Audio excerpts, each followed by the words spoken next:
सागर वेदिका का कैंडल वाला रोमांस। जी हाँ दोस्तों, पुकार दिल से दिल तक है कि अपकमिंग ट्रैक में आपको यही देखने वाला है कि सागर और वेदिका बिल्कुल भी रोमांस करने का मौका नहीं छोड़ते हैं। चाहे उन दोनों के बीच में कितने ही इश्यूज क्यों ना चल रहे हों, लेकिन रोमांस का मौका वो दोनों छोड़ दे। अरे ऐसा कैसे हो सकता है भाई, अपने फैंस को एंटरटेन भी तो करना है। तो ऐसा ही कुछ करने वाले हैं आपके अपने सागर और वेदिका।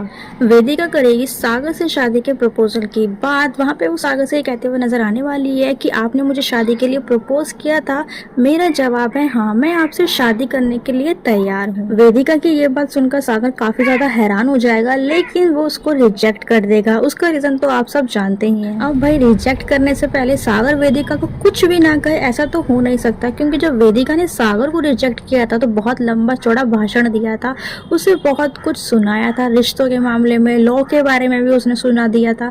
तो सागर पीछे कैसे हट सकता है। सागर भी मौके पर चौका मारेगा और वेदिका को उल्टी सीधी बातें सुनाने वाला है। लेकिन वहाँ पे वेदिका बहुत ही प्यार से ये कह देगी कि अगर आपको ये भी लगता है ना कि मैंने अपनी सेल्फ रिस्पेक्ट खो दी है, तो मैं इस बात को भी एक्सेप्ट करने को तैयार हूँ, लेकिन अब मैं आपसे शादी करने के लिए तैयार हूँ, मेरा जवाब हाँ है। मैं आपको बता दूं, अगर आपको कोई गलत फहमी हो रही हो वेदिका के कैरेक्टर को लेकर कि वेदिका इस तरीके से क्यों सागर के आगे झुक रही है, तो मैं आपको क्लियर कर दूं गाइस, वेदिका यहाँ पे अपनी सेल्फ रिस्पेक्ट को भी सिर्फ और सिर्फ अपनी माँ की वजह से साइड में कर रही है।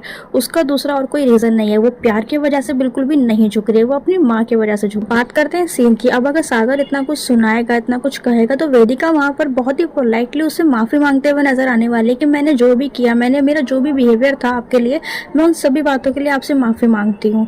वहाँ पे सागर उसको समझाने की कोशिश करेगा, लेकिन वेदिका उसकी एक भी बात नहीं सुनेगी और वो उसे ये कहते हुए नजर आने वाली है कि सर, आपके घर में महेश्वरी हाउस में बहुत से ऐसे राज दफन है जिन्हें जानना मेरे लिए बहुत ज्यादा जरूरी है, और उसके लिए मुझे आपके घर जाना होगा, उसके लिए मुझे आपके घर में रहना होगा, और उस वजह से मुझे आपसे शादी करनी ही होगी। सागर वेदिका की ये बात सुनकर काफी ज्यादा हैरान हो जाएगा। तो वहीं सागर उसको ये भी बताने वाला है कि उसने कोयल से शादी के लिए हाँ कर दी है। जैसे ही वेदिका सागर की ये बात सुनेगी, उसकी सिट्टी बिट्टी गुड़ हो जाने वाली है, क्योंकि वो सागर से प्यार करती है। सब वो काफी ज्यादा हैरान हो जाएगी सागर की ये बात सुनकर।